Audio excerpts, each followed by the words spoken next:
Hello and welcome to the Main Cave. Now in today's video, I've got a backpack with a massive LED screen on it. And before you say it, yes, the screen is a bit gimmicky, I thought the same. But it turns out this bag is much more than that. And even with never turning the screen on, I use this bag all the time. So if you're new here, we make regular videos on technology for gaming in your smart home, so please do consider subscribing, as we may make a video to make your life easier and I wouldn't want you to miss out. So do hit subscribe, I'd really appreciate it. So here it is then, the Divoom BackPack M with LED screen, but as I said before, it's way more than that. It comes in at £130, and for that you'd think you'd get a lot more than just a screen on the front, and you'd be right. When it arrived, I pulled it out and the first thing I noticed was the quality. The bag feels premium, it's thick, has a waterproof texture, it's well padded, it just feels like any regular high-end backpack you may have come across. It also says on the website that it's waterproof IP68, which means it can be submersed down to 1.5 metres in fresh water for 30 minutes. Now, I'm just going to have to trust them on this one, as I don't want to be testing my expensive gear in the lake, but I did go out in the rain with it. As you'd expect, water literally just bounced off it. Enough for me, and most people, I'd wager. Now let's talk about the styling. The backpack looks very sleek. With the screen off, all black, which is currently the only colour they do. It does have a nice few accents in yellow. The Divoom logo on the front looks useful when it in fact does nothing, and either side is a yellow clasp to pull out, open the side pockets, and on either strap is a flash of colour. Personally, I think this bag looks fantastic. I couldn't ask for anything more in the styling. So the handles here get their own mention, as this thing has quite a few. The main shoulder straps are a thing of beauty, adjustable and very well padded. A breathable material on the underside, and I've worn this for hours and not once become uncomfortable using it. A small nice touch is the loop further up to hook the spare strap into, saving it flapping around. Now one of these straps is a vertical strap which has the Divoom logo on it. This is used for when you want to carry the bag horizontally, and you can hook it over, say, a suitcase handle, ideal for travelling. But a really small point here, I assume you use this in conjunction with the side handle. On the side is another handle that you use to carry the bag in the horizontal position. But when you do this, the Divoom logo on the suitcase strap is upside down. It's a small point, but it's one that does trigger me whenever I use it on a suitcase. And one last handle to talk about, and that's the carry handle at the top for carrying by the top for generally using when you're not on your back.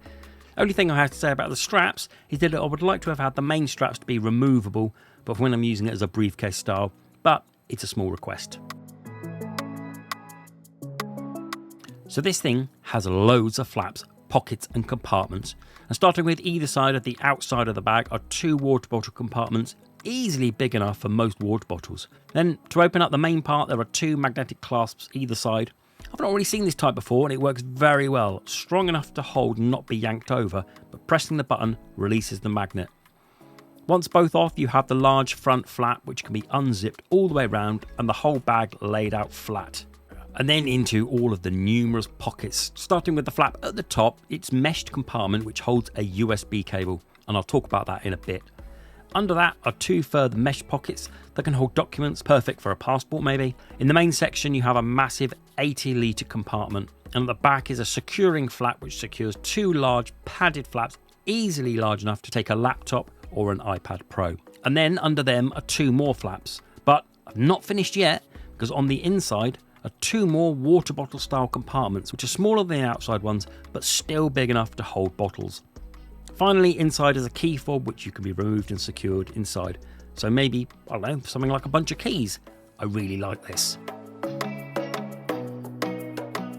So let's fill it up then. In the main part, I can fit in my MacBook Air, iPad Pro 12.9 inch, Nintendo Switch, Insta360 X4 with accessories, my ROG Ally and my Steam Deck, and I still have room in all the various flaps to put bits and bobs and two water bottles on the outside if I need to. 80 litres, you can pack loads in, and as a special little treat, they are RF protective. Now, as you may have guessed, protection is really good on this. With all my gear inside, I had no worries at all. All the way around, it's thick, padded, tight, everything you want carrying around your tech. The whole protection is exacerbated when you realise the main portion of the bag is actually also protected using the screen. which leads me nicely on. So this is probably the reason you came here, to hear about the screen. So to start, it does indeed add an extra layer of protection to the bag. The screen is thick, almost padded, and will absolutely protect whatever's inside. Right, let's get it turned on.